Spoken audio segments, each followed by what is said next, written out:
दोस्तों, आज हम लेकर के आए हैं स्वामी अच्युतानंद जी का राजनीतिक दृष्टिकोण। तो जैसा कि चंद्रिका प्रसाद जिज्ञासु जी हैं, एक अच्छे लेखक हुए हैं। उनका मानना है कि आदि हिंदू आंदोलन आरंभ में सामाजिक और धार्मिक रूप लेकर उठा था।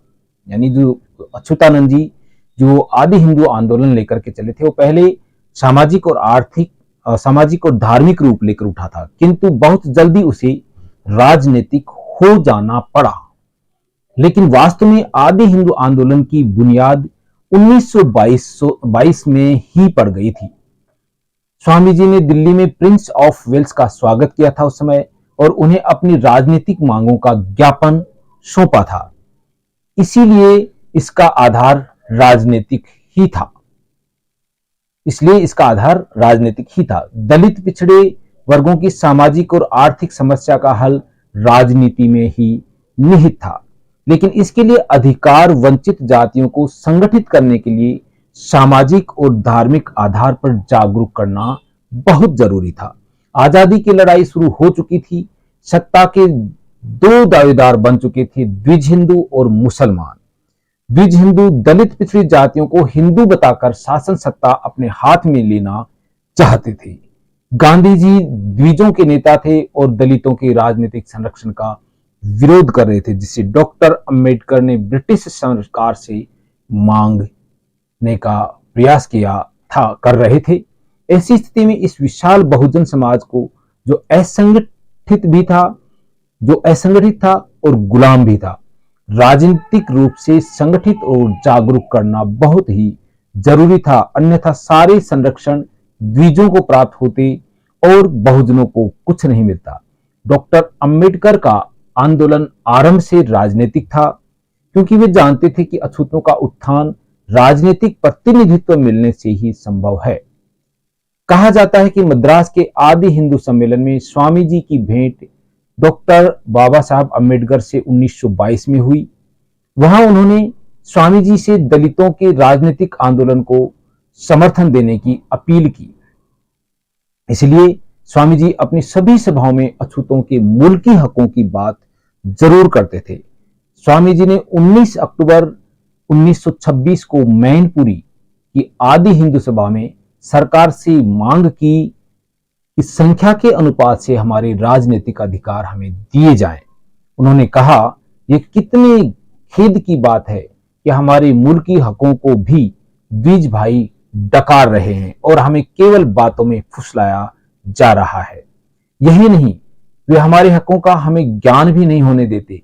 यदि इन्हें पूर्ण स्वराज मिल जाए तो शायद मनु वाला कानून फिर चलाकर हमें सिर्फ जूठन, छटकन, पफटकन और उतरन ही के हकदार बनाकर रखेंगे।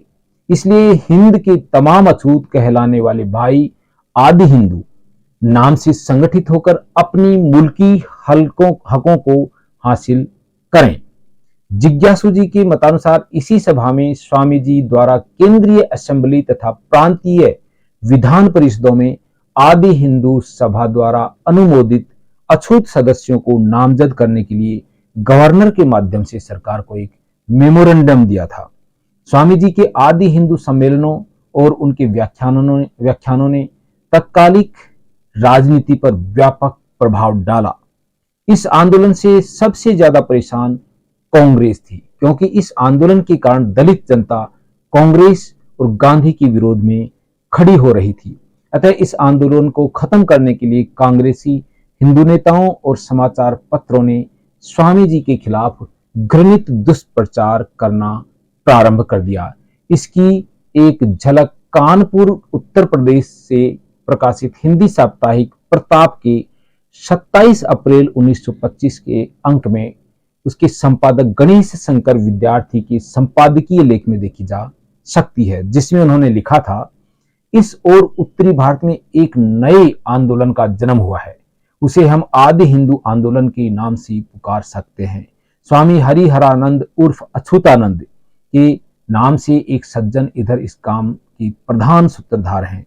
कुछ लोग कहते हैं कि स्वामी जी पहले चमार थे, फिर ईसाई हुए और फिर शुद्ध होकर इस आंदोलन के कर्ता धर्ता बने।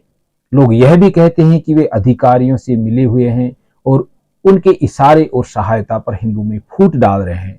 इसमें संदेह नहीं है। यदि स्वामी जी का आंदोलन केवल धार्मिक और सामाजिक होता तो उसका कांग्रेस और द्विजातियों में उसका इतना व्यापक विरोध नहीं होता, किंतु क्योंकि यह आंदोलन दलितों के लिए पृथक राजनीतिक अधिकारों के लिए आवाज उठा रहा था, इसलिए कांग्रेस और द्विजातीय हिंदू इसे अपने विरुद्ध खतरे के रूप में देख रहे थे। कांग्रेसी हिंदुओं ने उनके खिलाफ इतनी नफरत फैला दी थी कि अगस्त 1927 में आगरा की एक सभा में जब वे भाषण दे रहे थे तो एक कांग्रेसी दलित ने उन पर लाठी का प्रहार कर दिया था जो उनके कंधे पर लगी थी। यही नहीं, कांग्रेस ने स्वामी जी के विरोध में एक हरिजन नेता चौधरी बिहारी लाल को नकली अछूतानंद बनाकर खड़ा कर दिया था, जो स्वामी जी के भेष में घूम घूम कर उनका विरोध और गांधी का समर्थन करता था। पर कांग्रेस का यह दाव भी स्वामी अछूतानंद जी के प्रभाव को खत्म नहीं कर सका था। इधर गांधी जी की संस्था हरिजन सेवक संघ द्वारा भी सभाएं करके स्वामी अछूतानंद जी का विरोध किया जा रहा था। ऐसी ही एक घटना उल्लेख चंद्रिका प्रसाद जिज्ञासु जी ने अपनी पुस्तक में किया है। उनके अनुसार प्रयाग के एक महाकुंभ मेले में स्वामी जी की आदि हिंदू सभा हो रही थी। उसी समय वहां आर्य समाज के पंडाल में पुरुषोत्तम दास टंडन के सभापतित्व में अखिल भारतीय दलितोद्धार की कॉन्फ्रेंस हो रही थी। यह खबर पाकर प्रयाग के म्युनिसिपल कमिश्नर श्यामलाल बरेठा, राम प्रसाद जायसवाल, राम सहाय पासी आदि स्वामी जी को लेकर उस सभा में पहुंचे तो देखा कि सभा में 15-20 द्विज बैठे हुए थे और टंडन जी बोल रहे थे कि निषाद को रामचंद्र जी ने गले लगाया, उसने कठोता में रामचंद्र के पैर धोए और अपना जन्म सफल इत्यादि। टंडन जी की भाषण के बाद प्रस्ताव पास होने थे। श्यामलाल बरेठा ने स्वामी जी के परामर्श से निम्नलिखित प्रस्ताव लिखकर भेजे। यह दलितोद्धार सभा पास करती है कि अछूत भाई स्टेशनों, बाजारों और मेलों आदि में चाय, बर्तन, चाय, शरबत, मिठाई और कचालू वगैरह की दुकानें व खोमचा लगा सकते हैं। इससे किसी हिंदू को आपत्ति नहीं है। इस दलितोद्धार सभा के मत में पासी भाइयों के विरुद्ध जरायम पेशा होने का आरोप ठीक नहीं है।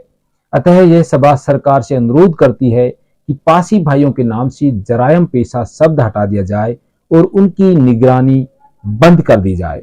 इस सभा के मत में कपड़े धोना, धोबी जाति का और जूते का कारोबार चमारों का आबाई पेशा है। इन पेशों को करके जो हिंदू दलितों की जीविका करते हैं उन्हें अपने को धोबी या चमार ही कहना समझना चाहिए और उन्हें धोबी चमारों के साथ रोटी बेटी व्यवहार करने में कोई आपत्ति न होनी चाहिए। जिज्ञासु जी ने आगे लिखा है कि टंडन ने इन प्रस्तावों को पढ़ा और पर्चा एक दूसरे महाशय को देते हुए यह कहकर उठ खड़े हुए कि मुझे आवश्यक काम से जाना है, अब आप लोग अपने प्रस्ताव आदि पास कीजिए। सभा में शोर मच गया और उसके बाद सभा भंग हो गई। तो इस तरह से स्वामी जी लगातार कांग्रेस के साथ बाबा साहब से मिलकर के जद्दोजहद कर रहे थे और दलितों, पिछड़ों, वंचितों के हकों की मांग कर रहे थे। इस तरह से स्वामी अच्युतानंद जी राजनीतिक, सामाजिक और आर्थिक के साथ राजनीतिक आंदोलन कर रहे थे जो बहुत ही प्रभावी था। आज के लिए इतना ही। अगर आपको ये वीडियो अच्छा लगा हो तो हम आज के लिए इतना ही। आप सभी का बहुत बहुत धन्यवाद। Thank you very much. आपको अगर यह वीडियो अच्छा लगा हो तो आप इसे लाइक, शेयर और सब्सक्राइब करें तथा कमेंट बॉक्स में कमेंट अवश्य लिखें। अगर कोई बात हमसे भूल से गलत बोली गई हो तो उसे आप हमें बताएं ताकि हम उसका सुधार कर पाएं। और हाँ, कमेंट अवश्य लिखें और हमारा हौसला अफजाई करें ताकि हम ऐसे वीडियो को और बेहतर बनाने का प्रयास कर सकें, हमारा और उत्साहवर्धन हो ताकि हम बेहतर कंटेंट आपको दे सकें। इसी के साथ फिर से आप सभी का बहुत बहुत साधुवाद, धन्यवाद। Thank you very much.